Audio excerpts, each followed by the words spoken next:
Hey guys, welcome back to the channel. Oh, and welcome back to the shop truck build, where our rat rod shop truck is back again. And this time, oh yeah, we're talking electric exhaust cutouts. Premium stainless steel eBay exhaust cutouts. So first things first, we got our shop truck back in the shop, or soon to be in the shop, away from the barn here with all the chickens all over it. The last episode we cut our hole in our hood, and that's pretty badass, but now we've got to get a little loudness to it. This truck has just a Goodwrench 350 in it that's been very, very, very beat. It actually has taken all of it and runs quite well.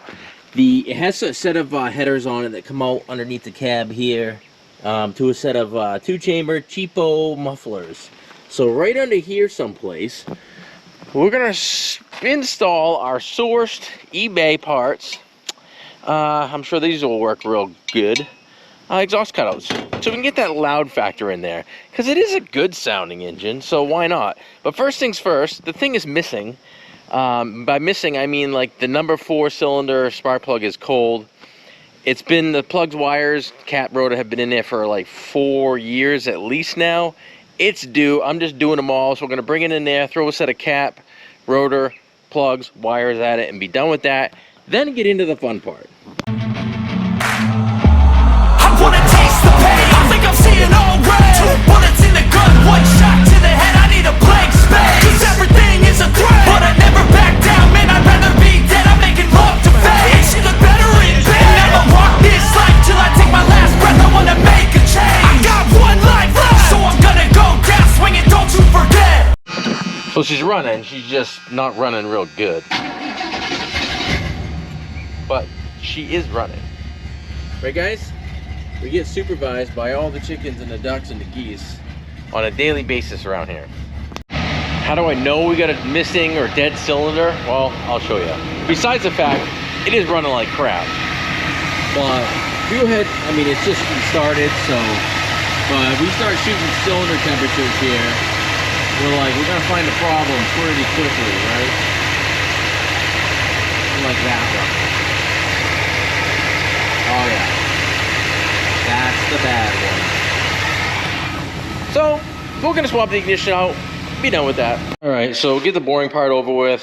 Friends over at Rock Auto has hooked us up with a cap and rotor, set of NGK wires that are blue. I wanted red, they only had blue, it is what it is, and a set of AC Delco spark plugs. So I'm gonna go ahead and rip the old stuff off and throw the new stuff on, and hopefully get our cylinder back up and firing again. I'll show you the plug as well, so we can see what that looks like. We can kind of tell a little bit what's going on. I can tell you right away that which one of these 2 plugs was on the dead cylinder. Yeah, she pretty fouled up, and like I said, it was the one we thought it was. Temperature said that right away. But we're gonna go ahead and throw our new spark plugs in there right now. The wires, cap, rotor, the whole deal. Check right back with you. All right, got this old octopus out of here. I'm gonna go ahead and pull the heat wraps off the end of these, so we're gonna use them on our new plugs. There was nothing obvious here on the contacts. I mean, there was some corrosion there, obviously, but they were actually copper and not that cheap crap aluminum, which I hope the new one is copper. I have my doubts. And we gotta swap the coil over. I guess I could have dug a little deeper and just changed 1 wire instead of all of them. But that's definitely our dead cylinder, and she's completely cooked out of that thing. She's been arcing and laying on that header for some time now, and gone. So whatever, they're gone. We're changing them all. All right, we're race ready now. I just gotta remember where all these plug wires go. Kidding, I'm kidding. Kind of. All right, the plugs, wires, cap, rotor, everything's in, and it looks decent, okay? It looks decent. This is a rat rod themed truck, so it's decent. I'm lacking like grooming technique. I might throw some zip ties and get into that trickery, but I'm gonna go ahead and start the truck up and make sure we did cure that dead burned up cylinder, which was pretty obvious what that was. And then we can move on to the fun part, exhaust cutouts. Got the wires right, obviously, right? See how we did here, though. I'm gonna vary some, depending on where I'm shooting this thing. That one's coming up to temperature now. Definitely coming into it, because that was our dead cylinder. So that's a good thing. Let's get to the fun part. All right, let's take exhaust cutouts and discuss that a little bit here. Now, these came from eBay, okay? This definitely rat rod on a budget, so it is what it is. But your exhaust itself is gonna run through here, for anyone that doesn't know. And then your indoor flapper valve goes here. You could have mechanical ones too, where it's actually just, you take these like wing nuts off and you take a plate off and then you got open headers. You use that in like drag racing. But you want something like this electronic, something that's gonna fail, which is great. I'm kidding. And it's a remote control, so you'll push a button from in the cab and these will open up and you'll go from loud to quiet at the push of a button. And then beyond that, you're gonna go ahead and put, you got your turn down on here as well. Something like this. Okay? So that would go there, so you could shoot your straight exhaust and or flames out and down to the side, and your exhaust would run through here, and then your muffler will be about here. Rinse and repeat, same thing on the other side. So that's kind of how it goes. But I mean, this part can be put together.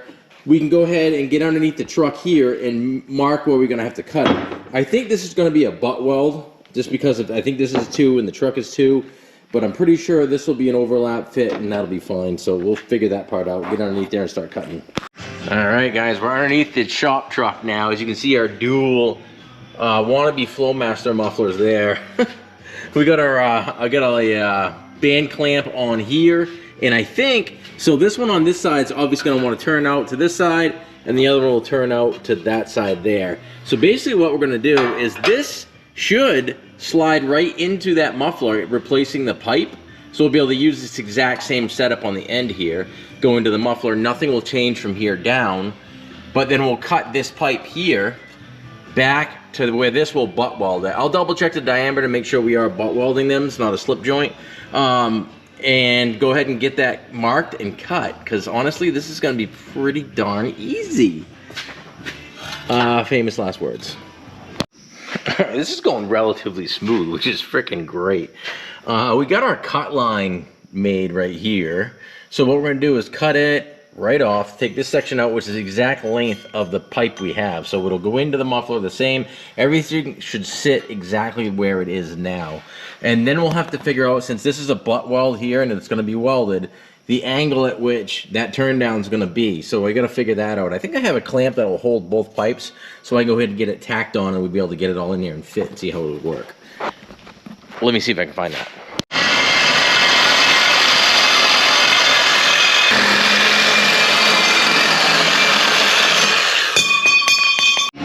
All right, I kind of got it set in here now.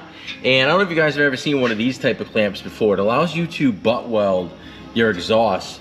So it's just a lap, like a band clamp, but it has windows in it all the way around it. So you can go ahead and get things tacked up and fitted up real nicely. And actually it clamps it and holds it in place, so you can go ahead and test your exhaust. Because I'm gonna go ahead and set this on. I believe it goes like this. That would be way too low. This is why we do this now, because that puts that dump valve like way low. I guess that's, ugh, I don't like that. Really the only place it can go. Or it's gotta go way up there. Maybe that would be better. Yeah, so I'm gonna loosen that clamp, turn it down a little bit and put it so it's up there. I'm digging that better. I don't want it hanging down. We're gonna end up cleaning that thing off. It's gonna look like crap. All right, that's what we're gonna do. All right, we got our glue gun all set up here. We're grounded, battery's disconnected. We're gonna go ahead and just kind of tack weld in here, put a few decent welds on, and then we'll be able to take the clamp off, do the other side, get things all fitted where I would want them and clamped up. Then we'll do a full weld at the end there. So I'm just gonna go ahead and tack this baby. That right there fits quite nicely. And it is tucked up, I guess as close as I could get it tucked up to the frame without it hitting the frame or hitting the ground. That little valve will open up, that butterfly valve will open up like this when you want to go in loud mode. And then some don't even come with this, but this awesome kit actually came with a turn down. So I'm probably gonna kind of just kick them out low to the side like that. Not down, out like this. That's where you want the noise to go anyway. So I'll throw those on there, tighten up that clamp, full weld it. This side's done. We do the other side, a little wiring. We're making noise. All right, before we get too far with this thing, I went ahead and lowered our truck to the ground here. basically close to sitting on the ground. And you get an idea of how it's gonna sit on there. And actually, it isn't bad at all. It doesn't stick way down below or anything. So yeah, it's actually cool. It's not any lower than the lowest spot in the exhaust. So I'm good with that. Now rinse and repeat. I'll throw the other side on, then we'll get the wiring. All right, do you see what I see? The muffler offset on the driver's side we just put in is free and clear of the cutout. However, the passenger side, that cutout hits right freaking here. So I'm gonna have to cut this welded tab off. This is actually the second time this muffler has been used on a different vehicle. In the downspout, as you can see where the clamp was, we're gonna cut these welds off as well and attempt to spin the muffler, which is gonna put it very close to the drive shaft, but it's the only way we're gonna clear that turn down. So yeah. Don't mind me. Oh, we gotta twist that turn down somehow. All right, the short answer is yes, we recovered. That one's good with the turn down. This one we had to cut, re-weld with the hanger in there. Turn down does fit now nicely, which is good. I might actually even them up. Actually, this isn't very bad. That's not bad at all. However, the turn down on this one was already in a crush pipe, and it took about. It's not looking so good now. So I think we're gonna replace that. Judge, not my prettiest welds. Thank God this is a rat rod, and I'm kind of in a rush because we're kind of scrambling to get this thing out and done for a car show tomorrow. So it works, okay? It works. But in all seriousness, we got it all welded up. We got it all mechanically bolted up. We do gotta get another turn down, get out of here. And now we just gotta plug and play the wiring. I believe you just plug this in and plug that in, and then route it up inside the cab somehow to a box, which you then plug in a cigarette lighter and control with a remote control. I think that's it. So we're getting close. And there is plenty of clearance on that drive shaft. Not as much as this side, but at least it works. All right, everything was going way too smooth considering this was a cheapy eBay cutout. Like everything actually fit up and bolt together really nice. Then I come to the wiring, and I actually questioned the guy when I bought it that you could use one control box to control both cutouts. But instead, they shipped me two completely independent control boxes, power units, which is a cigarette lighter. So now I have 4 freaking remotes. What it was supposed to come with is this splitter right here. So it comes out of the box, like so, and then you would plug a Y into it, or a splitter, and you would eliminate that second box and power both cutouts off of that one box. So I'm not too good about like splicing something along this line, because I have a feeling what kind of connection that is. So we are going to run probably, because the power wire is just a red and a black, just a hot and a ground. So I think what we'll do is just split the power wire. I'll have one power wire feeding both boxes, then boxes individually going down to the cutouts, which sucks because I have a feeling you're going to have to push both remotes. I don't know. Maybe one remote will power them both, probably, because I'm sure they're not that sophisticated. But that's the wiring I think I'm going to try. We'll run them with 2 boxes, but 1 power supply. I really wish I had that, but I'm not waiting because I'm impatient and I want it to work for the show tomorrow. All right, my son Evan to the rescue. He's here working on his little badass Miata. As we all know, we destroyed this turn down, taking it out. He picked us another one up from the old AutoZone. I had to cut the bump out, off, whatever. Yeah, she's pretty hurting, but that will slide in there, and then we'll give that the old tacky 2 weld, and we'll have 2 turn downs again. Much better. Oh yeah. Oh, and on the wiring, simply just made the connection with the plug, zip tied, ran it over. Remember, I'm doing these separately because they didn't give us the Y. Made this connection, ran them both over, forward. I'm right here right now. So basically this is gonna go up the fender well, and then we'll find a spot to get inside the cab where these will go into the control box. All right, all recovered. Made it look better. A lot better. We plugged it in, ran the wire over, tied to our e-brake cable, over to the main harness, and up here through the fender. So it's just piled up right here. I gotta change the rear tire on this thing. One of our race car tires had a plug. So we're gonna change that. I'm gonna lower it down, then we'll get into the rest of the wiring so we can try this thing. All right, under the hood, as you can see, we have 2 plugs.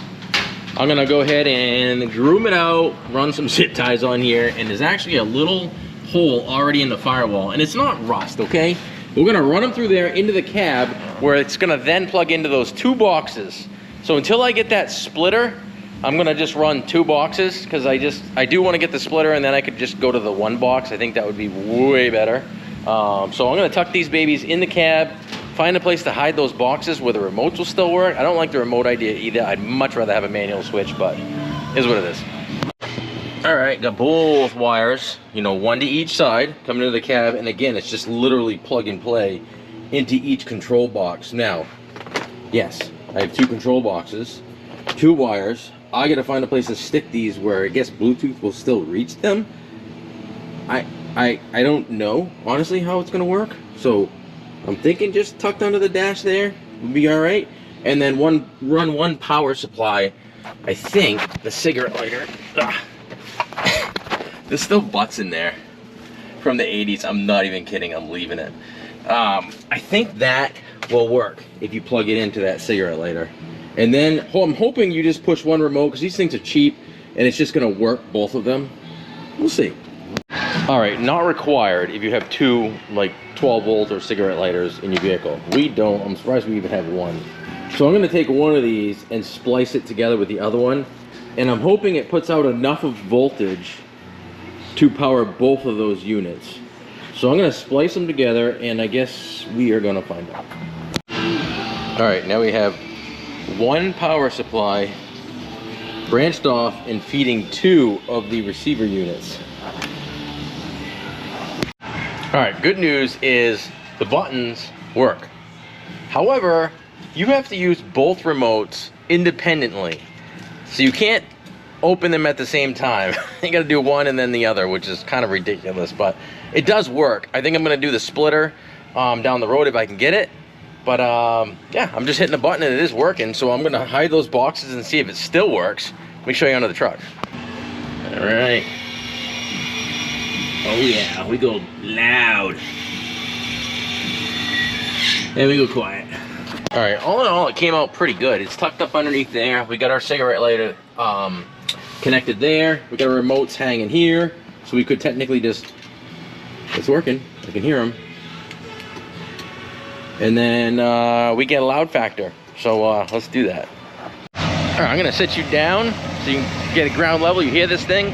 It's idling now through the mufflers. We'll open up the cutouts and give them a little bit of a blast so you can see that okay. All right, there we go. That's no cutouts. Now we'll open them up.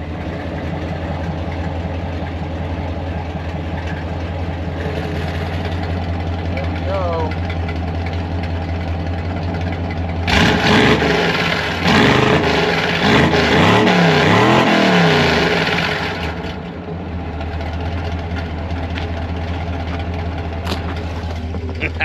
So there's only one thing left to do to end this episode right, is let's do a burnout. Open header.